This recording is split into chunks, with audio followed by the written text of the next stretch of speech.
ಅವನಾವ ಹಿರಿಯವನು ಎಂದು ಈಗ ಜರಿದೆಯಲ್ಲ, ಅವನೇ ಆ ರವಿಸುತನೇ, ಆ ಛಾಯಾ ಗರ್ಭ ಸಂಭೂತನಾಗಿ ಅವತರಿಸಿರುವ ಶನಿಶ್ಚರ.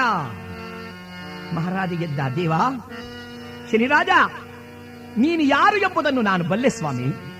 ನೀನು ಮುರಿದರೆ ಯಾರೊಬ್ಬರು ಉಳಿಯಲಾರೆಂಬುದನ್ನು ನಾನು ಬಲ್ಲೆ.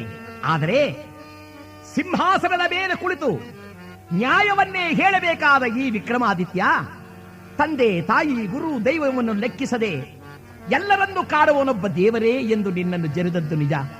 ಆದರೆ ಅದನ್ನು ಅಪರಾಧವೆಂದು ಭಾವಿಸುತ್ತಿರುವೆಯಾ? ಶನಿರಾಜ ಹೇಳಿದ, ಅರಸ, ಸತ್ಯಸಂಧನು, ನಿಷ್ಠಾವಂತನು, ಧರ್ಮಿಷ್ಠನೂ ಆಗಿರತಕ್ಕಂಥ ನಿನಗೆ ಈ ಭಾವನೆ ನಿನ್ನ ಮನದೊಳಗೆ ಮೂಡಬೇಕಾದರೆ ಕಾರಣವೇನು ಬಲ್ಲೆಯ? ನಿನ್ನ ಗ್ರಹಗತಿಗಳಲ್ಲಿ ನಾನು ಪ್ರವೇಶ ಮಾಡಿ 7 ವರ್ಷಗಳ ಕಾಲ ನಿನ್ನನ್ನು ಕಾಡಬೇಕಾಗಿದೆ. ಆದ್ದರಿಂದಲೇ ಈ ಕಾರ್ಯ ಬಂದಿದೆ.